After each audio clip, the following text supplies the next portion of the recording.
Hindi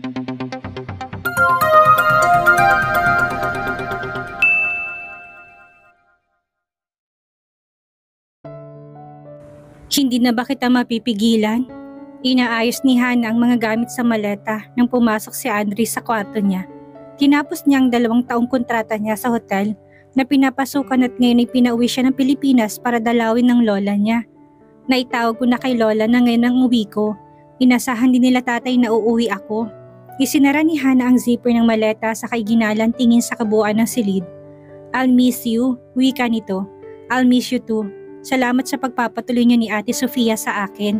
Sa bahay ng kapatid nito sila tumuloy dahil malaki naman ang bahay nito sa Singapore. At mahal ang renta ng mga apartment doon, pero sa pagbabalik niya ay may iba pa rin siyang tirahan dahil may isang Pinay rin siyang nakatrabaho sa hotel na siyang magiging kahati niya sa bagong apartment. Basta ikaw, welcome ka dito anytime. Tumayo ito't niyakap siya ng mahigpit. Dalawin mo kami minsan dito. Bumitaw ito sa kanya at pinisil siya sa pisngi. Oo naman, aabay pa ako sa kasal niyo ni Maricar. Ngumiti si Hana rito. 2 buwan matapos nilang umalis ng Pilipinas ay nagtangka ulit na maligaw si Andre sa kanya. Pero kahit anong pilit niya hindi pa rin nawawalang pagmamahal niya kay Ezekiel. She would be unfair to him at nasa kabila ng kabutihan nito'y nag-alaga pa rin siya ng damdamin para sa dating kasintahan.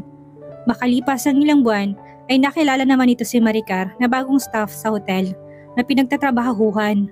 Ibababa ko na tong maleta mo. I'll wait for you downstairs. Tumango siya sa kakinuhang backpack at sumabay na rin sa pagbaba nito. Nagpaalam si Hana muli sa kapatid nitong si Sofia at anak nito na halos kay dad lang din ni Nathan. May humaplos sa puso niya nang maalalang pamangkin na ngayon ay nasa 4 na taon na marahil. Inihatid siya ni Andre sa airport. Na makasakay sa eroplano ay pinilit ni Hana na matulog at sinantabi ang umuusbong na kaba sa dibdib. Kapag sumasagi sa isip niya si Ezekiel ay may kirot pa rin siyang nararamdaman. Na tila nangyari lang ang mga iyon kahapon. Wala na si Hailey, hindi siya nagkaroon ng pagkakataong magpaalam sa kapatid dahil kailangan niyang paghilumin ang sarili. Nang malaman niya sa lola niya pagkamatay ng kapatid ay tinawagan niya ang ama. Gustuhin man niyang umuwi ay hindi rin naman siya papayagan sa kumpanya na naiintindihan naman ng ama. Alam ni Hana na alam na mga ito ang tungkol sa kanila ni Ezekiel, pero hindi nagtatanong ang mga ito. Lumapag ang eroplano sinasakyan sa Manila Airport ng 12:00 ng tanghali. Pagkatapos makuha ang bagahe, ay nag-abang siya ng taxi at nagpahatid sa bus terminal na bumabiyahe papuntang Ilocos. At kahit inabot ng 12 oras ang biyahe niya, hindi si Hana dinalaw man lang ng antok. Nagulat pa rin ang lola niya nang makita siya sa gate dala ang mga maleta dahil hindi siya nagpasabi kung anong oras ang eksaktong uwi niya. Daglito sumalubong at halos naiiyak na yumakap sa kanya. Salamat sa Diyos at nakabalik ka ng matiwasay. Araw-araw kong pinagdarasal na sana'y laging maayos ang kalagayan mo doon. Salamat lola. At dahil dyan may pasalubong ako sa iyo. Nilabas niya mga pinamili niya para rito. Ang isang maletang dala ay puro pasalubong sa pamilya at mga kaibigan. Kinabukasan ay pumasyal naman siya sa mga kasamahan sa Luxent Hotel, dalang mga pasalubong sa mga ito. Nasorpresa din ang mga ito sa pag-uwi niya. Lalo kang gumanda, Hana. Nahiyang ka sa Singapore. Mukha ka na foreigner. Biro ni Sally na lagi nagbibiro sa kanya kahit nung dito pa siya nagtatrabaho. At dahil dyan, Manang, dadagdagan kong chocolate mo. Hindi ba akong unang pumuri sa'yo? Wika naman ni Faith na ayaw magpatalo. Huwag ka na makipag-unahan dyan kay Manang Sally dahil maraming apo yan. Wika niya't nagtawanan ang lahat. Pagkatapos ni Hana sa Luxent Hotel ay sa bahay ng ama siya tumuloy. Dala ang mga pasalubong dito. Saglit siyang niyakap ng ama, tumulang luha nito pagkakita sa kanya. Alam niyang namimiss pa ng mga ito si Hailey. Niyakap rin niyang ina nito at saglit ding umiyak sa balikat niya. Inilabas niya ang pasalubong kay Nathan na noon ay mag-4 na taon na. Lumapit to sa kanya na sinabing siya ang tita Hana nito at kapatid siya ng ina. Mahigpit niya itong niyakap at gumanti naman ng yakap sa kanyang pamangkin. Nang ibigay ni Hana ang mga laroang dala, tuwang-tuwa ito. Hindi po ba niya hinahanap si Hailey? Tanong ni Hana sa ama habang kumakain sila ng merienda. Sa ilalim ng puno. Hindi naman, 2 taon pa lamang naman siya noon. Pero madalas naming ipakitang larawan ni Hailey para makilala niyang kanyang ina.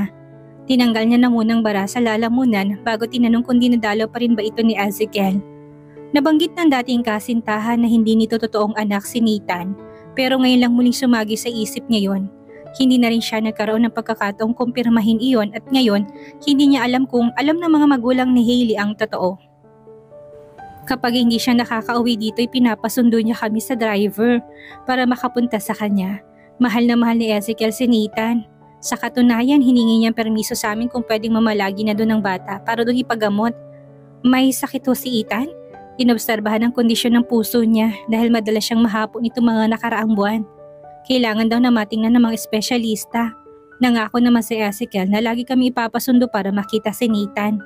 At kung hindi naman siya abala, ipapasyal sila dito. Matanda na kami anak, bukod pa sa marami ng nararamdaman, tingin ko'y tama nang nasa poder siya ng ama niya.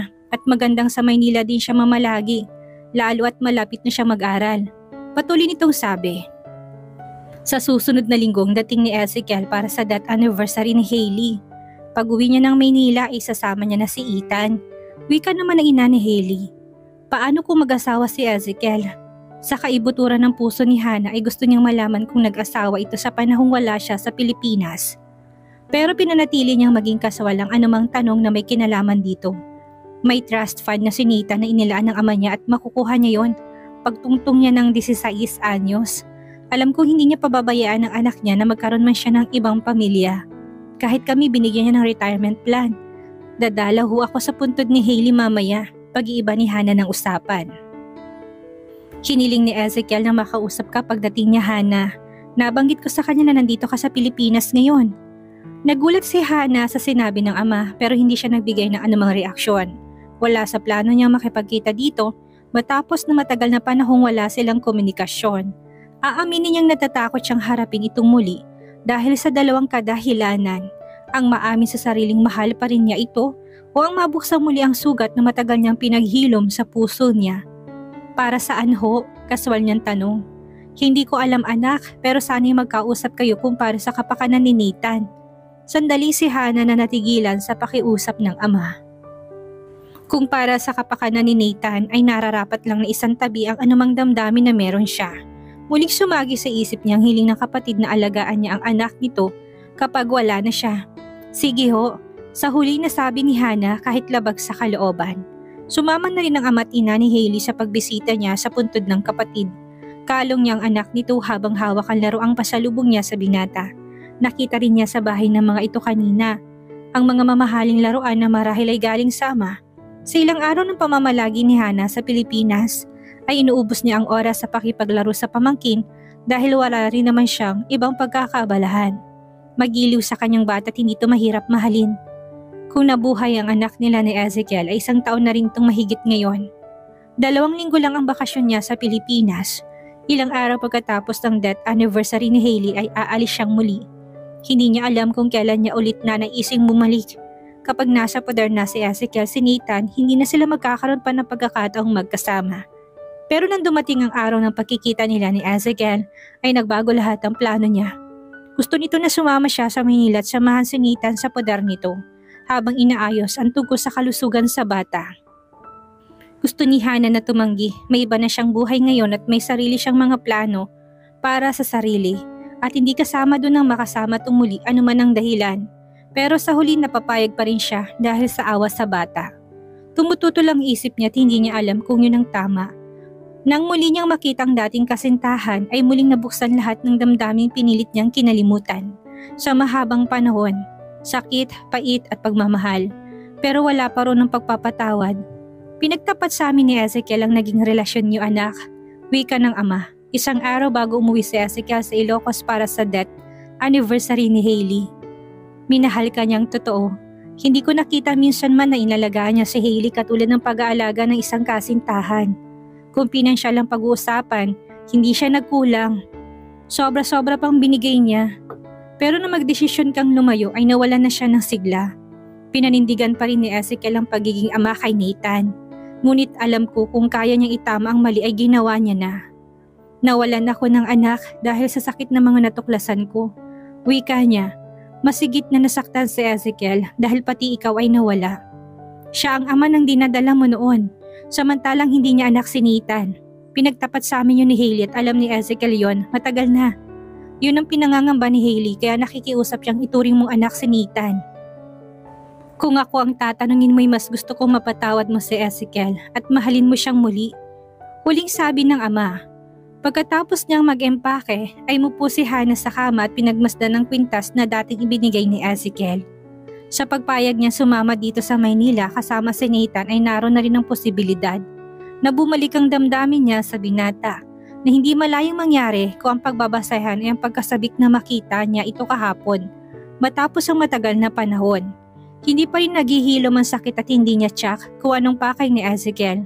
Pero tila may bato-balaning hinihila siyang muli para ilapit ang sarili dito. Alagaan mong anak ko, Hana. Tila naririnig niya sa balintataw ang tinig ng kapatid. Eksaktong 6:00 ay nasa tapat na ng gate nila ang sasakyan ni Ezekiel. Bumaba ito at magalang na bumati sa lola niya pagkatapos ay kinuha ang maleta niya at isinakay sa kotse. Nakita niya si Nathan na tulog sa backseat na puno ng unan sa magkabila ang gilid at naka-seatbelt ito kaya wala siyang choice kung hindi umupo sa harap. Hindi na niya hinintay ang binata na pagbuksan pa siya ng pinto. Kumain ka na ba? Masuyo ni Ezekiel na tanong habang nagmamaneho. Ang matay nakatuon lang sa daan. I had coffee. No wonder you're so thin. Hahanap ako ng makakainan. I'm not a morning person. Kung busog ka naman kahit mamaya na tayo kumain. Nasanay si Hana sa Singapore na tanghaling gumising dahil laging second shift ang pasok niya sa hotel bilang receptionist. Hindi na ito sumagot. Siya naman ay pilit pinaglalabanan ng kaba sa muli nilang pagsasama. Pinilit niyang matulog dahil mahabang biyahe pero nanunot sa ilong niya ang pabangong matagal niyang hindi naamoy at tumaahon ng samot-saring damdamin na pilit niyang pinaglalaban. He was calm when he talked to her samantalang siya'y pigil na pigil sa mga emosyong nag-uunahan sa dibdib niya. One thing that she was sure of is she still loved him and he still has the same effect on her. Pero nahahati siya sa pagmamahal dito at sa takot na muling masaktan. Natutulog ka ba o nakapikit ka lang? Ha? I need someone to talk to para hindi ako antukin. Wika ni Ezekiel na lumingon sa kanya, agad ni Hanang iniwas sa mga mata dahil napapaso siya sa mga titig nito. Hindi ko alam kung anong dapat nating pag-usapan. Kung pag-uusapan ay marami, Hana. Naipon na sa mahabang panahon. Tila may pait naman sa tinig ni Ezekiel. Nakaraan na yon, Zeke. We still move on already. I did not. Mabilis nitong sagot. Hindi mo alam kung gaano kasakit sa akin ang paglayo mo. Hindi ko gustong pag-usapan ng nakaraan. Gagawin kong lahat para mapatawad mo ko at mahalin mo ko muli, Hana. Kahit itaboy mo ko araw-araw, hindi kita susukuan. Sandali itong tumingin sa kanya at kagading binalik ang mga mata sa kalsada. Hindi na si Hana sumagot sa halip ay pinikit ang mga mata. Pero dahil hindi pa rin magawang dalawin na antok ay tumingin na lang sa labas ng bintana. Have I told you you're lovely today? Wika ni Ezekiel na panay ang lingon nito sa kanya. Ngumiti ito nang tumingin siya dito. Naintindihan ni Hana na kailangan maging maayos ang relasyon nila. Dahil magkakasama sila ng ilang buwan hanggat inaayos ang kalagayan ni Nathan. Napilitan siyang iwaksi na muna sa galit at anumang negatipong damdamin nito. Salamat, sagot niya. Hindi naman na muli nagsalita si Ezekiel. Nang biglang umiyak si Nathan ay halos sabay pa sila ni Zeke na lumingon at halos magdikta mga mukha nila. Agad ni Hanang inayos ang upot hinayaan itong kausapin ng anak, ngunit hindi ito tumatahan. Pinarada ni Ezekiel sa tabi ng sasakyan saka bumaba at inalo ito. Bumaba din siya tumabi kay Nathan at kinuha ang mga laruan itong nakalapag sa may paanan. Nilibang niyang bata hanggang sa tumahan ito at nakipaglaro na sa kanya. You're heaven sent. He brushed off her cheeks and winked at her. Bumalik to sa driver's seat at tinuloy ang pagmamaneho. Inayos nito ang inside mirror at nahuli siya nito nakatingin sa kanya. Naniningkit na nakatawa ang mga mata ni Ezekiel na tila naaliw na makitang sa kanya siya nakatingin sa halip na kay Nathan. Nang makahanap ng restaurant ay nihinto ni Ezekiel ang sasakyan at mabilis na bumaba. Binuksan itong kinaroroonan niya habang siya hawak ang ibang laruan ni Nathan. Pinanood nitong pakikipaglaro niya sa bata. Na-conscious naman siya sa pagkakatitig nito kaya nagpanggap siyang nagugutom na. Nagbigay daan naman ito na akma siyang bababa ng sasakyan. I'm glad you still have that. Akala ko itatapon mo lang. Wika ni Ezekiel na nakatingin sa suot niyang kwintas na lumaylay sa pagkakayuko niya. Napahawak si Hana sa singsing ng pendant nito at ibinalik sa loob ng polo shirt niya. Bakit mo tinatago? Hinawakan ni Ezekiel ang chain at nilabas ang singsing. She was aware of his hand that touched her screen. Si Nathan, iniwas ni Hanang mukha dito at lumingon sa anak nito. Nang makababa ang bata, inakay niya ito palayo sa sasakyan at lumakad patungo sa restaurant. Naabutan sila ni Ezekiel sa entrance habang tinatanong siya ng attendant kung ilang seats ang kailangan nila. Nang ituro ng waiter ang pupwestuhan nila'y naramdaman ni Hana ang kamay nito na nakaalalay sa bewang niya habang naglalakad. "What's your order? Chicken barbecue and buko juice," wika ni Hana sa waiter. Umorder naman to ng steak para rito at fried chicken naman kay Nathan. "You should try their steak, it's one of the best," wika ni Ezekiel nang dumating ng order nila. Humiwa to ng kapiraso sa katinapat sa bibig niyang hindi niya inaasahan. Wala naman siyang nagawa kung hindi tanggapin iyon. "Hindi mo ba ako patitikimin ng chicken barbecue?" Amuse sa tanong nito habang nakatitig sa kanya. Inirapan niya ito. "Kung inaasahan mong susubuan kita, then you're wrong, Mr. Albano. Finish your steak dahil mahaba pang biyahe natin." Isang halakak naman ang pinakawala nito. "Ang KJ mo." Lihim din si Hana na natawa pero pinigil ang sarili. Nang matapos silang kumain at makabalik ng sasakyan ay kinausap ni Ezekiel ang anak na matulog sa biyahe. Saka siya pinupumuli sa harap. "Go back to sleep. Babagalan ko na lang ang takbo," wika nito. Muli ni Hana ipinikit ang mga mata ngunit gising na gising ang diwa niya sa presensya nito. Ipinasya niyang tumanaw na lang sa labas ng bintana. "Saan tayo tutuloy?" tanong niya rito. "At may parents' house para may kasama pa rin si Nathan kapag nagtrabaho ka na. Maganda ngang mapalapit niyo si Nathan sa parents mo. Kapag okay na siya, pwede na ako maghanap ng trabaho at malilipatan. You can stay there as long as you want. Lilipat ako kapag okay na si Nathan sa inyo, Zeke. I am not your responsibility." He was about to say something but closes his mouth again. "Pwede kang pumasok sa Albano Hotel," wika nito makalipas ang ilang sandali. Naisip ni Hana na nakakahiya rin namang magtrabaho pa sa iba kung nakikitira siya sa mga ito. Pag-iisipan ko, "Hindi mo ba gusto? Sa opisina ka papasok at hindi sa hotel mismo. I am thinking of putting you as VP for marketing." Wala sa plano kong pumasok sa opisina. Sa ngayon na yung pag-aalaga kay Nathan ang gusto kong asikasuhin. Tulad ng sinabi mo kahapon, you are not his nanny or babysitter. Isasama kita sa opisina bukas para makita mo magiging opisina mo. "Why do I have this feeling na hindi ko hawak ang mga desisyon ko ngayon, Zeke?" Tila nadismaya ni Hana na wika. Ang totoo'y nagugulat siya sa mga naging desisyon niyang tila naging sunod-sunuran muli kay Ezekiel. "Okay, I will give you two options. Be the VP for marketing or be my secretary." Wika ulit ni Ezekiel na lalo niyang kinangit-ngit. Hindi ni Hana alam kung seryoso to o nang iinis lang. None of the above. Matipid niyang sagot. Makalipas ang ilang minuto may isang tawag itong sinagot na mukhang naghihintay sa pagbabalik nito sa Maynila. "Yes, sweetheart, I'm going back. See you tonight." Malambing ni Ezekiel na sagot sa kausap. Pilit ni Hanang tinagong iritasyong nararamdaman at pumikit para itago ang pagkadismaya. Halos alas 8 na ng gabi sila nakarating sa mansyon ng mga Albano sa Alabang. Naroon ang buong pamilya na dating kasintahan na hindi na nagulat na kasama siyang dumating na mag-ama. "Eto na ba si Nathan? Malaki na palang apo ko. I'm your grandma Armida and he's your grandpa Julio." Tinuro nitong ama ni Ezekiel na nakaupo sa pang-isahang sofa. Inilapit siya ni Ezekiel sa matanda at iyakap naman to ni Julio. Nagsisikip ang dibdib ni Hana sa mainit na pagtanggap ng pamilya nito kay Nathan. Dahil totoong itinuring pa rin ni Ezekiel tong anak at pinanindigan, hanggang ngayon kahit wala na si Hailey. "Is something wrong?" Nag-alalang wika ni Ezekiel sa kanya na makitang nangingilid ng luha sa kanyang mga mata. Umiling lang siya sa kangumiti. "Lalo kang gumanda, Hana. You can be a supermodel," wika ni Zandro na bigyan naman ng warning look ni Ezekiel. "Are you still single?" Tanong ni Zane sa kanya na sinagot niya ng isang tango. "Be careful with Ezekiel. He has lots of women. Don't fall for his charm again." Biro nito. "Ako ba o ikaw?" Wika ni Ezekiel. "Albano men attract women like peas into flowers, Hana. But we remain loyal once we fall in love. Right, Ezekiel?" Wika naman ni Zandro at kumindat pa sa kapatid na tila may kahulugan. "Huwag ka makikinig sa mga yan. Ihahatid na muna kita sa magiging silid mo." Hinatak ni Ezekiel ang kamay niya at umakyat sila sa ikalawang palapag ng bahay. "You have your own bathroom here." Wika nito pagpasok nila sa silid. "Pwede namang sinitan dito," wika ni Hana dahil malaki ang silid at malaki rin ang kama. May TV ding nakasabit sa dingding kaya hindi rin maiinip ang bata dahil mahilig itong manood ng cartoons. "Mawawalan ka ng privacy. Sa kwarto ko na lang si Nathan. Magpahinga ka na dahil napagod ka sa biyahe.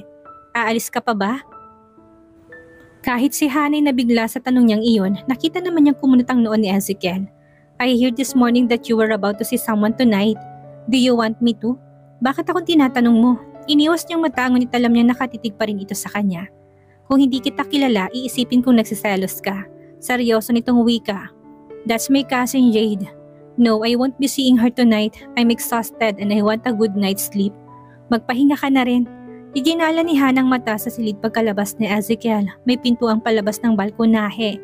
Naisipan niyang humiga na muna sa kama at doon niya naramdaman ang pagod. Hindi niya namalayan nakatulog siya. Pagising niya kinabukasan, nagulat siya dahil nakakumot na siya at nakabukas ang aircon. 6:00 na ng umaga na makita niyang alarm clock sa bedside table. Matagal pala siyang nakatulog. Bumangon siya at naghanap ng pamalit na damit saka tumuloy sa banyo. May bathtub din doon pero nagmadali siyang maligo dahil baka magising ng maaga sa Nathan. Kumatok siya sa silid ni Ezekiel at nagulat siya nang pagbukas nito'y nakatapis ng iton ng tuwalya.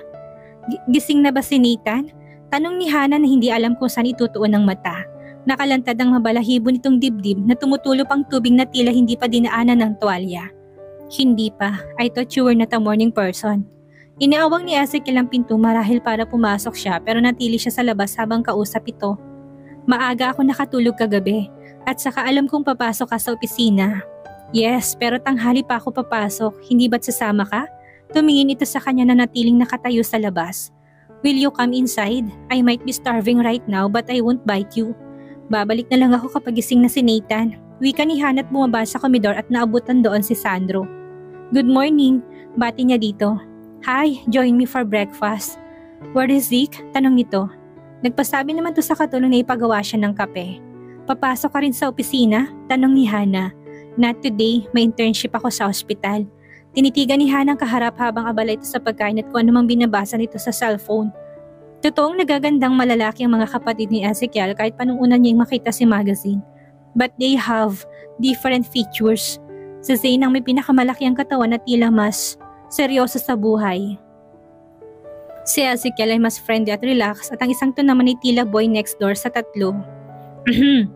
Napalingon si Hana at nakitang nakatayo doon si Ezekiel at Ethan. Agad naman niyang kinuhang bata at pinaupo sa katabing Celia. Maya-may inabot ng katulong ang kape niya. Mauna na ako sa inyo, matraffic sa Makati kapag umaga. Tumayo na si Zand at umupo naman sa tabi niya si Ezekiel. Why are you staring at Sandra a while ago? Tanong ni Ezekiel. Wala naman, kailangan bang bigyan ng kahulugan? Hindi ito sumagot, bagamat seryoso pa rin ang anyo. Inasikaso niya si Nathan na hinainan ng ham at itlog ng katulong. Bakit hindi ka kumain? Kapilan talaga ako sa umaga. The best meal is in the morning. Bakit ba kayo mga babae? Gustong-gustong payat ang katawan. Men want voluptuous woman. Well, Mr. Alvano, I don't live to impress men. They like me or not is not my problem. Sagot ni Hana. Hindi naman to sumagot kundi tinuloy ang atensyon sa pagkain. We will be leaving in hour. Si mama na munang bahala kay Nathan. Wika ni Ezekiel nang matapos kumain. Seryoso ka ba talaga na pagtatrabahuin ako sa kumpanya mo? Hindi ito ang talang pinag-usapan natin, Ezekiel. May kontrata pang naghihintay sa akin sa Singapore. Just give it a try, please. Tila naman nagsusumamo nitong sabi, wala si Hanang nagawa ko hindi ang pagbigyan nito. At dito na po nagtatapos ang 9 na kabanata ng ating kwento at sanay muli niyo po akong samahan sa mga susunod na kabanata. Maraming salamat po at ingat po tayong lahat.